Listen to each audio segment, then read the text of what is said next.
The Frontline podcast is brought to you by Legion Technologies. Hourly employees want and need flexibility and predictability. They desire more connection and belonging with their peers and companies. And businesses want to maximize productivity while enhancing employee engagement to reduce turnover. Who said we can't have it all? The Frontline podcast is focused on discussing the challenges that come along with having an hourly workforce and shedding light on these important employees who are so often overlooked. You'll hear from leaders bringing transformational and innovative change to their organizations and ways you can improve your own experience and the experiences of your employees, no matter where you sit in your organization. At Legion, we believe that AI-powered workforce management solves these challenges. I'm your host, Tracy Chernoff, Director of Employee Engagement at Legion Technologies, and the host of the podcast, Bringing the Human Back to Human Resources. Be sure to subscribe to the Frontline podcast. Learn more at legion.co. Follow us on Instagram and LinkedIn, and get ready to be part of the solution. Hi, everyone. Welcome back to the Frontline podcast. My name is Tracy Chernoff. I'm your host. Thank you so much for being here for another monthly episode. With me today, I am joined by Fahey, CEO of VidCruiter, and we're going to be talking about the pros and cons of AI recruiting and the impact and challenges of recruiting, especially at the frontline or hourly level. So, Sean, welcome to the podcast. Thank you for being here. Thanks, Tracy. I appreciate you having me on. Yeah, of course. I know I kind of teed you up a little bit, but why don't you tell us a little bit about yourself, what your company does, and all of that good stuff. Awesome. So my name is Fahey. I started a company called VidCruiter in 2009. And the original intent of VidCruiter was, how would you hire 200 people in 30 days with the least amount of work possible from your team, but the highest quality outcome? And so that was the premise for our product, was sort of to automate hiring. Awesome. Well, there is definitely a benefit to automation at any level, and I can see why hiring would be kind of a thought for how we can streamline that process. And actually, before we jump into that, because my wheels are starting to spin and turn as they always do you mind sharing a little bit about your career journey and how you got to be the CEO and creator of this company that is so much automating the experience? Perfect. Yeah. So before this, I had a previous company which was in retail, and it was a retail chain of 14 locations all across the country, hiring people in little kiosks.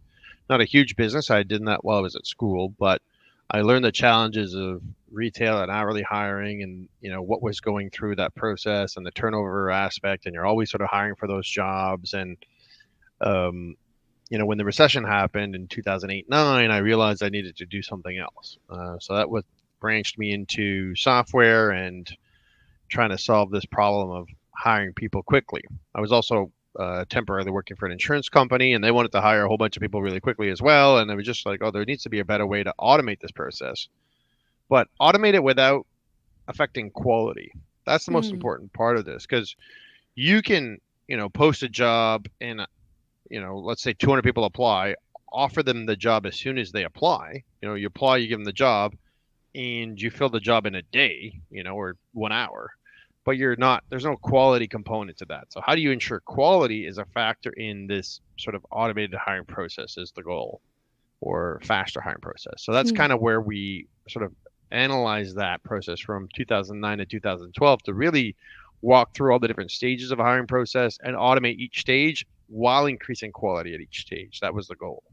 Interesting. And I actually really appreciate that you mentioned quality, because I have definitely had conversations with many people, I guess I should say, in this space of automating hiring, but also trying to solve this problem of not being too removed and keeping the human touch points in there.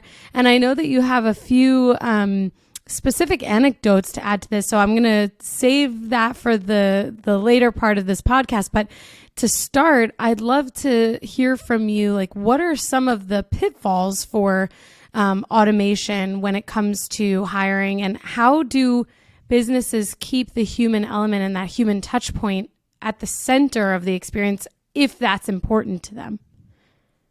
So what we try to do is keep the human element throughout the entire process, no matter which product you use or which vendor you use or what combination of products or vendors you use. And that, what we recommend, starts with the video. Um, Having a video is very powerful, whether you can put it on your career page or linked from your advertising to videos or on the first welcome page that they see when they start the application process, or at any other stage in the process. And what we find is most powerful in terms of videos is to have testimonials of other people who work in the exact same job that you're currently applying to as part of sort of that welcome messaging. And try to have that as diverse with as many different stakeholders or people from your team as possible. But show me someone who's in that job. Don't show me the CEO chairman Mm-hmm. video. Show me someone who's in the job. We have some clients that really do a good job of having videos like in the work environment. So like, hey, here's a preview of what you're working with, and here's John Doe, in this job doing the job, and here's Sally doing the job, and you can see them and talk and hear their feedback, and you sort of get an idea of what it's like working there. And the video does two things. It sort of may turn off people who are not interested in that job and thought it was something else, which you don't want to hire in the first place. Mm. The second thing is it then showcases your culture, makes the people who work for you more impressed because they're part of the recruitment process themselves, and they may tell their friends that they're like, famous, quote unquote, because they're on videos now all over the company's material. Right. But it also gives you a job preview of what to expect working there. And it sort of also kind of does a sales pitch, like sometimes the recruiters have to sell candidates on working for you. Well, you can't, especially in certain job markets. So you can't always have the recruiter give the best image or the best sales pitch, but you can tailor this message to hit different components and different sort of key messages that you want for that organization, from your organization to those candidates. We just layer a video throughout the entire process, whether it's career page, application form, there's a video interview that has video testimonials, you're getting your references checked. Maybe you'll have a video testimonial to the referee because maybe you want to target them as well because we automate reference checking. Hmm. Videos at the scheduler stage, who you're going to meet with at that stage, whether in person, a walkthrough of the office before you show up. So there's just more comfort throughout the whole stage with these little short videos that you can add throughout the whole process. Really interesting. And one of the thoughts that I have here is regarding your experience in retail too. So you are definitely well versed in the experience that many retailers have, which is that you have a higher attrition year over year. You work hard to improve attrition, and yet you're still faced with the same kind of challenges, a largely part-time workforce working on an hourly basis. And of course, given that we are the Frontline podcast, we talk a lot about the challenges that hourly workers are faced with. So how does automated hiring help to improve like the life of an hourly employee? Does it start at the initial stage where they're able to be part of that video process, or is it kind of more connected to the speed at which there's hiring happening? So there's two or three different components to what you're describing. So there's the experience of going through that whole process. The second component, which we find to help automate is, and a lot of our retail and hourly clients are doing, is empowering the candidate to choose the type of interview that they'd like to do at the time that they're applying. Hmm. So a lot of our clients will use our platform to sort of skip their ATS because we don't want them to have a password. We don't want them to have to log into a mechanism to register to apply to work for you. We sort of want a quick apply process. Mm-hmm. And so that has a series of filters and kick out and knockout questions. Certain clients will then automatically drive you to pick what kind of job would you like. If the job is open, like I could do cashier, I could do back end, I could do warehouse, pick the top three that you'd like. And then this was with a Fortune 35 client. And then after that, they would pick the interview type that they would like. Would you like an in-store interview? Would you like a video conference? Or would you like to just record at home on your own time at a time that's convenient for you? Because it's 3 a.m. and you happen to be applying for a job right now that you could just interview on the spot. And so we had the great experience followed by the filtering with the right type of questions to make sure they were qualified and the type of jobs that they could apply to. And then that funneled into either a calendar for in-person, a calendar for video conference, or a pre-recorded interview that they could do at home. And the candidate could apply from a job and book themselves for an interview on the spot if they met all the qualifications and answered all the questions the right way. If the store was full, because there's certain places had COVID rules or whatever, then they could just do a video conference. Or if the staff didn't feel like they wanted to come in person, they could opt in for video conference. And then we had each store location choose if they were staffed up to turn off in person and then funnel them into the pre-recorded to start creating a database for that location as a reserve. So each location could turn on or off, if you see me here, I'm pulling levers, but you're basically turning on or off whatever kind of pool of candidates you need. Do you need active candidates now? Do you want them in store now? Do you want them just to do a video conference at headquarters? Do you want to just keep them in a database? Or do you want to turn that off? And each store had the levers to pull all those different sort of, whatever you needed, so that you could have the candidate pool funneling in and being, hired automatically or moving into the store automatically, depending on that's like one specific client. But we booked with them 300,000 interviews in 4 months. Wow. Yeah, just during their like spring season of hiring. So it was pretty good, and they were super excited, and it just filled all their locations immediately. Because if you think about it, like I can apply to 10 places. One place gave me an interview on the spot. The other one, I'm talking to someone in 2 weeks from now for a phone screen. Yeah. You're losing those candidates. So absolutely, it's about time to hire in those cases. Really interesting. Time to hire, 1,000% I could see, especially when you're talking about someone who potentially has more than one job. I mean, 58% of working eligible Americans are working on an hourly basis. And we know that, hourly roles are often at minimum wage or maybe a little bit higher, or they're fully commission based. And so when you think about the pressure for someone to have to find their next employer as quickly as possible, because the pressure on them, the burden on them is to be able to pay their bills, that time to hire is huge. And that, it might be between two companies that they love, but the company that can get them in the door faster just wins, even if the price is not 100% right. At the end of the day, there's that opportunity cost of how much time you spend looking for a job, which we all know can take quite a bit of time. One of the thoughts that I had, and I know you just kind of mentioned one of these anecdotes and basically like a case study that you have where you're able to fill 300,000 roles, you said. Do you have any anecdotes around typical number of interviews that people go through when it comes to an hourly role, and even what that success rate when there is a rapid time to hire, or the success rate of that person then staying with the company? Do you have anything there? Yes. So all of those metrics we track in different ways for different clients, and they all have different ways of doing it. But generally speaking, the time to hire, if that's what you want to increase or reduce, we have the tools to do that. And then how many people of those 300,000 were hired? 90% of those were hired. A lot of those were sort of part-time seasonal jobs. So, the success rate was already planned to not keep them all on in that specific case. We have another client, their hiring process is completely automated through our product. So they don't actually talk to someone, and they're hired and they become a driver delivering, stuff. But it's completely automated from apply, process, background check, driver's license, all the forms are filled out to be hired and recruited. Like each stage is completely automated. And the cool thing is that we have it, if you forget to do something or you're stuck at a stage, then you're stuck in a loop of reminders until you finish that stage. And then the next loop of reminders until you go to the next stage. And so their success rate has been, just faster time to hire. But it's like you mentioned, if I have two employers that I can go to, and one of them is giving me a job or an interview on the spot, and the other one I have to wait X amount of days or time, you're not getting those candidates. And the employer who has that resource of pools gets to hire faster. So the way that one of your questions was, how many interviews did they do? It depends.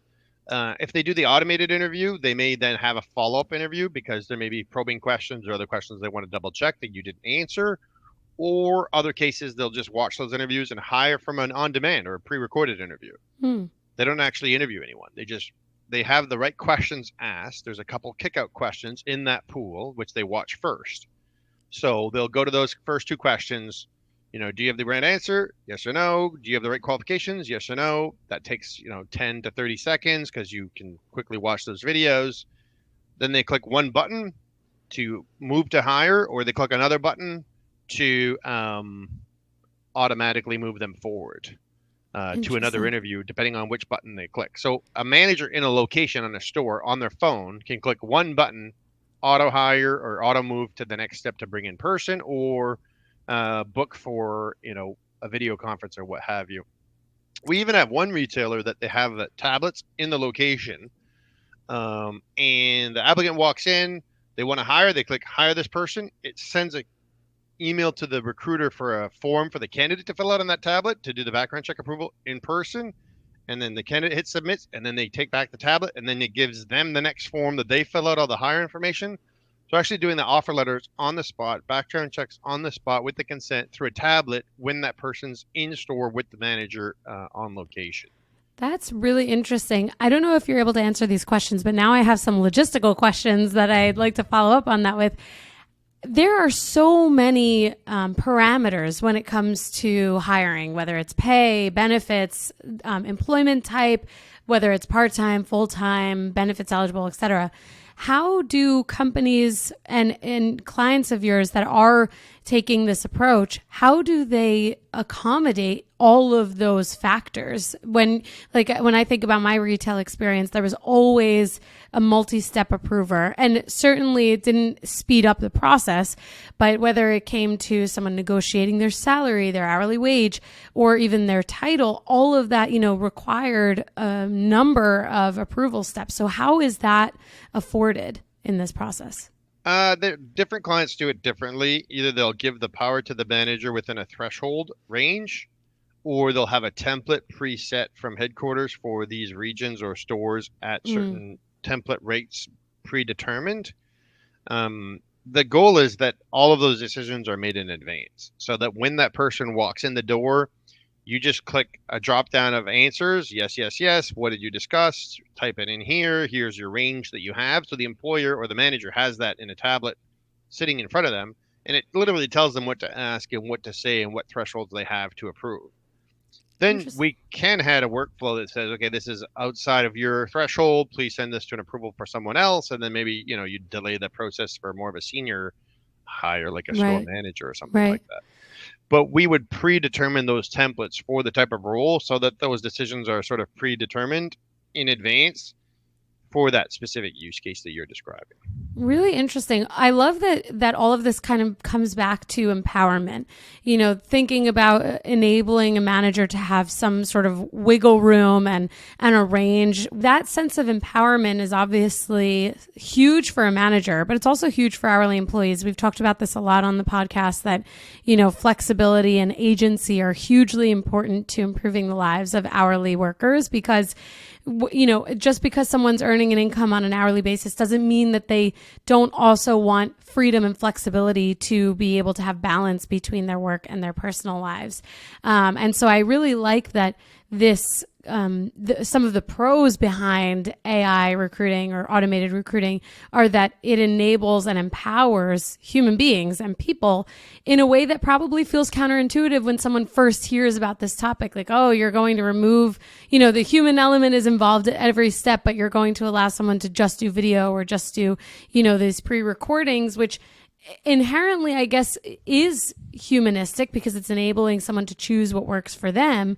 But I could imagine that someone on the outside looking in without all of the details and all of the information could think or see that might not be, a more human approach. But actually, based on what you're sharing, the empowerment and the human element is part of this entire process, which leads me to my next question here, because we've talked a lot about all of these upsides to automating this process, which can be a huge tax and burden on everyone in the process.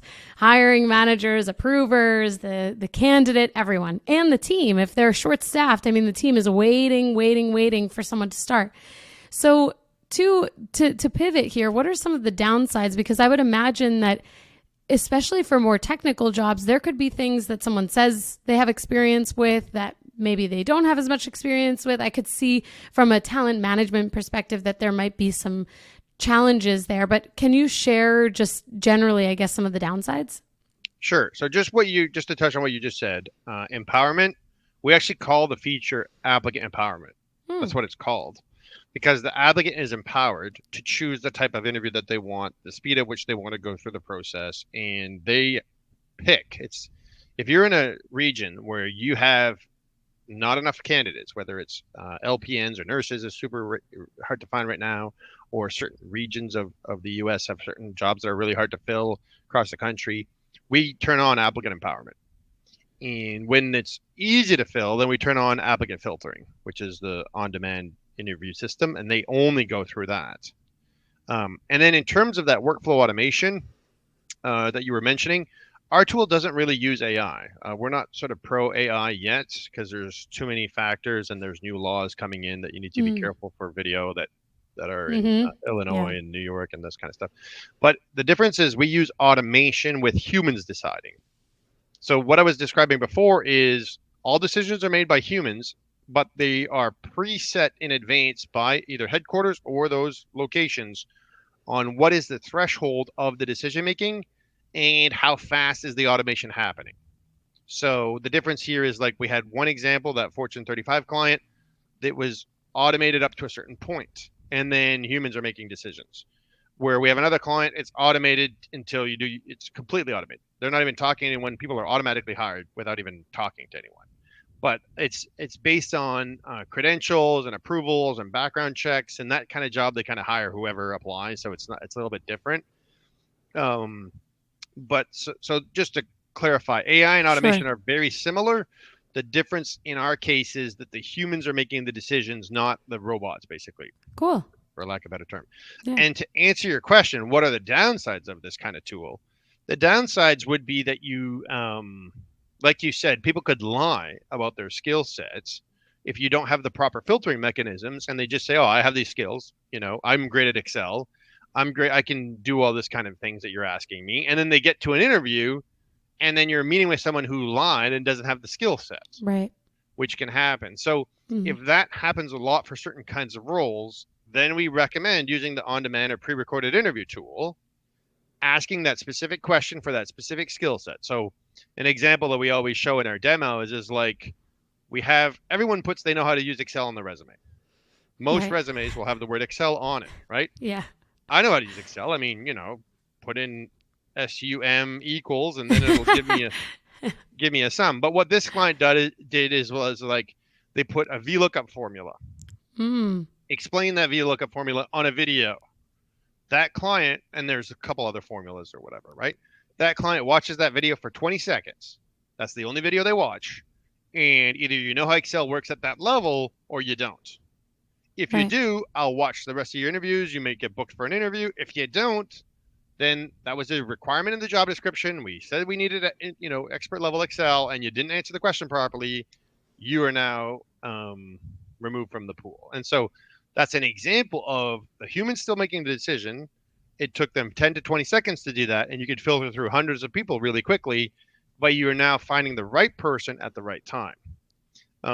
We've tried to remove all other possible downsides. Like, one of the things that we've done is looked at, okay, no passwords, that has a downside. Automate as fast as possible, we want to remove the downside. We want to interview now. So yes, there is some people that could still filter through that may be lying about their skill set or what have you. You can't remove those people completely. But, whatever process you were using before, you're probably still getting those people as well anyway. So, Yeah, that's true. Yeah. Yeah. Well, actually, while you were sharing this, one of the thoughts that came through my brain here was that so much of the interview process is also interviewing the interviewer and figuring out, as a candidate, is this culture right for me? Is this potential manager right for me? How is the experience going to be for me? So how is that side of the experience, I guess I keep using this word afforded, but it's the only word that really comes to mind. How is that? I guess, where's the accommodation in that for the candidate to understand what they're getting into? One thing that some of our clients do is they'll do like interview coaching or like a PowerPoint guide that sort of gives you tips on what to say and what to do in an interview that's emailed to the manager before the interview starts. Other clients will have in the interview itself like a little bit of a script for the manager to sort of, don't forget to say these two or three topics while you're interviewing them for this role so that you can do a proper introduction so that everyone has a consistent introduction. Um, the other thing that we've also done, just like an example, like we have a Zoom product and that's a VidCruiter product. That's our own video conferencing system. But that waiting room has videos as well. So while you're waiting in the waiting room, you can watch videos about the company. And Hmm. the goal with the video concept that I was sort of mentioning at the beginning is show me like 10 or 15 different people that work at your organization. So that if I don't connect directly with that manager and their sales pitch, quote unquote, isn't that good to connect with me, well, I've seen all these other people that I could have connected with where from the point of view of the applicant, if I don't really like this other person that maybe I'll be working with, I saw 15 other people that I could be working with that I did connect with. Mm-hmm. So that's the, bringing back the power of the video, and people always go like, yeah, but what do you mean? The perfect example of what do I mean is, do you feel like you know Chandler and Monica? If you saw those two actors down the street, you would call them Chandler and Monica, Right. and you would feel like you know them, Mm-hmm. and you would feel like you know Phoebe. You know what I mean? Like Yeah. you've watched the show Friends, I'm assuming in this scenario, and you kind of feel like you know those actors. Mm. That same concept applies to watching these people in the organization. And if I watch 10, 15, 20 minutes of video over the course of a recruitment process, this is a more of a traditional one, I would feel like I know who this company is. I would feel Mm. like what they're all about. We have this call center in a bank that has videos in the call center and testimonials, and you see the person at their computer, and they're like, "Hi, I work here. I like this job. This is my screens. This is my desk. These are my coworkers." We have Mm. other companies like these, that have this work from home, and there's a video of someone working from home. Hey, I'm at my home. I work from home now. This is so cool. I've set up my little home office here, and here's why I like working here. Here's the kind of job I do. So it's like making sure that not just that one manager is a point of failure in the communication and sales process to that candidate, as in what they can expect working for your organization. Because you're right, that manager may have not slept last night because their baby was crying all night, or Yeah. they may be in a bad mood, and that's not giving the right impression to that candidate. So remove that point of failure from that sort of sales component of your organization and have it layered and sparkled through the rest of the process. Really interesting. Actually, which is the most common or commonly selected interview type for candidates that you're finding? In that case, we had about 20% pick the pre-recorded or Hmm. on-demand interview. We had about 25% pick the video conference, and about 50% pick in person. Interesting. And that I was don't. over 300,000 people. Wow. I'm not sure whether I should be surprised or not surprised, because I do think, even if I think about myself, I would definitely prefer in person, because I know that's where I can kind of bounce off of someone's reactions and personality. But at the same time, I think that it's definitely that other 50% being made up of the video component at some level, pre-recorded or video conferencing, shows that maybe it actually could potentially help ease some nervousness for people, because there are many people who are nervous interviewers and need some coaching through that sometimes. So I can imagine that a video component, at least as a first step, could actually support them in removing some of that pressure. I mean, just one simple feedback we get from candidates is like, I'm so happy I could do this from home. I didn't have to get a babysitter. Yeah. Especially if you don't know you're going to get the job yet. You could Right. go and you're spending money to get a babysitter and you don't even know if you're getting the role. And if they don't have a car, they got Yeah. to go in the bus or transport and then, get there, not get the job. And then you have to pay for a babysitter and you got to do that 10 times for 10 different employers. Right. That could be just that process could be a nightmare for someone to be able to do this. Like, and let's say you have a job and you can't do the interview Right. while the recruiters are working, Mm. right? Yeah. But you don't like your current job. Yeah. Well, what are you going to do? You could do it at home. Your kids are to bed. You pop on your phone, and that's why such a 25% is high in this percentage, because people are like, oh, this is super convenient. Yeah. And then I know that I can showcase myself. There's less pressure, like you said, for certain people. Find there's less pressure in those kinds of interviews.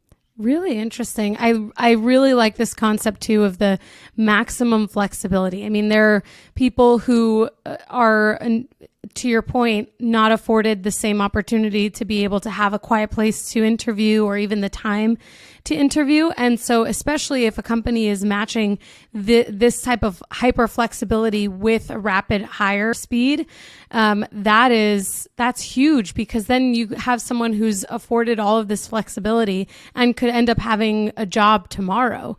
And actually, the other side of this too is if someone, and I'm sure that listeners are thinking, well, what if someone doesn't have a computer or a phone? This is where that other opportunity for them to be in person materializes, and it gives the full range of meeting someone's needs and expectations.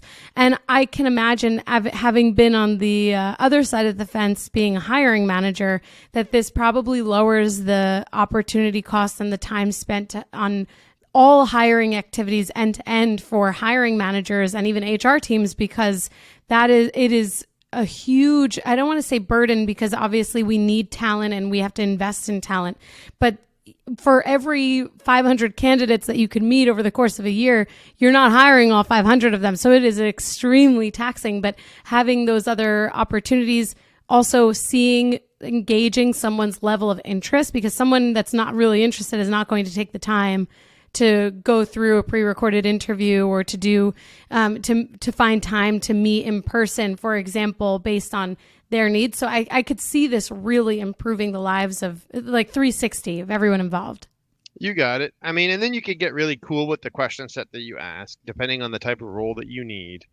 We have clients that will ask questions that they can't actually easily ask through a phone interview or a video conference. An example was, like, we had a cruise company and they were hiring musicians. And so our product would play a music that was playing as you're being recorded, and you had to match the song and play within the song so that you could check, can they pick up music on the spot of popular songs, not just saying that they can. That's really cool. And yeah. And then, like, the United Nations called us and they're like, oh, we'd like to do interpreter testing. So I want them to hear a speech in a certain language, in English, Spanish, German, whatever, and I want them to translate that speech in real time while they're being interviewed. We had other people put scenarios of videos of, like, here's a warehouse. Tell me what's missing from this video from a safety point of view. And so you could, once you start to realize the power of these kind of interview tools, you can mix and match the type of question for the right scenario, for the right person, to save you time. And then, like the hiring manager, you sit down, and we call it Netflix, because people always assume that it's kind of like a video stream, or I'm doing a video interview, I'm talking to someone. And I sort of want to say, like, no, this pre-recorded on-demand interview or one-way interview is closer to Netflix than it is to Teams or Zoom. Friday night, you sit down, you watch a movie. Monday morning, you sit down and watch interviews. And if you ask these pointed kick-out questions that are required for the job, a human's making the decision, but within, less than a minute, you can filter through a person. And in a half an hour, you've gone through 30 candidates for their kick-out question, maybe even faster, and you've automatically filtered out, like, a lot of people that you may have met with in the past that weren't even qualified to work for you. Right. That's awesome. Super interesting. And I have two final questions for you. And I really think I'm limiting myself here, because I could ask you a million more questions, and I'm sure that others feel the same way, that they're probably hanging on the edge of their seats already. The one question that I have for you is kind of closing us out of this, a full automated hiring concept. And then the second is a question that I ask every guest as far as takeaways go. So to close us out of this portion of the podcast, how has your company influenced or approached automated hiring from a DE&I perspective? Is there anything about your technology that helps to remove discriminatory hiring practices because of these different streams and options for candidates? That's a great question. And the number one way to ensure that your hiring process is fair, that has been proven year over year and through different research studies, from Google even trying to break the mold to building AI engines to try to predict all these kind of things, is what is called a structured interview process, which means every single person asks the same question, even probing questions, and treated the exact same way, and that the manager has a rubric in which they can evaluate that candidate that gives them ideas of what to look for into a good answer. Because if you're a hiring manager and you interview once a year, you don't really know if someone's good at customer service and what to look for as a good answer for customer service, other than them just telling you. Mm. But what if you had everyone have the same question and the same probing question? Not treating one person with a different question or connecting with them because they went to the same school as you or whatever that case may be. It's like, give me a great customer service question and then give me the answer key. The answer key to this question could be, did they follow up? Did they fix what the underlying problem was for that client so that the next client doesn't come and ask that same Mm-hmm. problem? Did they make themselves a thought leader in the organization to figure out why are these problems happening in the first place? Like, yes, I answered the client properly, but did you fix the underlying problem for customer service? That's an example of an answer key that a manager might not think of when they're sitting there in front of a candidate.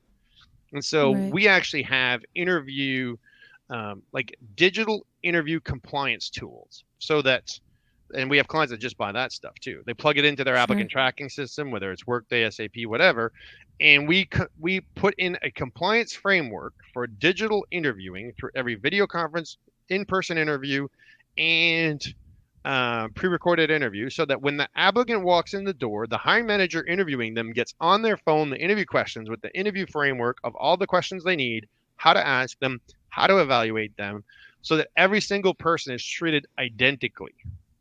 Because just Wow. how you treat someone in an interview could affect could be a bias component. And so Yeah, giving absolutely. that structure to each manager and then having them have the right tools at the right time for the right interview is still the best way to predict if you're hiring the right person.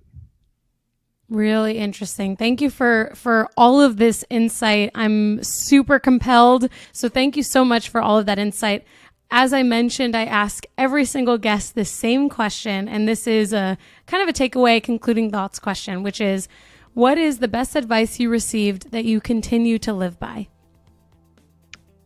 Continuous improvement. So at some point, I think it was Anthony Robbins actually was talking about Kaizen when I was like 19. I didn't know what that word meant, and I went and looked that up. And it was a model for continuous improvement. And so the idea is that you're never done, you're never finished, and you always need to improve on what you've been doing. And so how that applies to VidCruiter is that we've only focused on recruiting. And we've only focused on, this enterprise interview framework that we're talking about, and this automation component and these screening tools that we have. And we still, to this day, after 10 years of doing this, continuously improve that part of recruiting.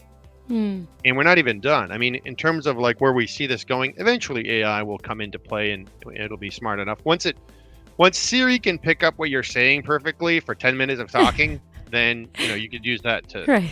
to do an interview. But really, it's just continuously improving our product and process to make our clients' interview process and hiring process better, and to keep looking at it and keep questioning it and keep improving it. That would be the number one sort of piece of advice I've ever gotten that I've applied into my life, that has then applied into the product to make everything that we do better. And it's been a game changer for us, really, in terms of that sort of framework. That's amazing. I love that. I totally agree with the sentiment as well. And to finally fully close us out, why don't I pass it to you to tell everyone where they can connect with you and even learn more about VidCruiter if they'd like to explore that. Awesome. Yeah. So VidCruiter, sometimes people call us VidRecruiter, but we took off the RE there. But we also own that domain. So vidcruiter.com is where you could sign up for our newsletter, or just check out other podcasts that I've done. I really like doing podcasts and sharing as much information as possible about recruiting. I've done a bunch of these, and this has been great. Thank you. Awesome. And if ever you want to check out a demo of our products, feel free to do so. But it's really just about sharing the knowledge of, what is the most important part in recruiting today. And it's finding the right tools to help automate that as fast as possible to get the highest quality person in the most efficient and cost-effective way possible. And that's what we sort of aim for. And I really appreciate you having me on today. Yeah, thank you so much. And for everyone listening out there, make sure you rate, review, subscribe, connect with Sean. Everything is in the show notes as well. So if you were busy writing it down, don't worry. You can just click into the episode details and get everything there as well. Sean, thank you so much for joining the podcast, and I'm sure we'll connect soon. Thanks, Tracy.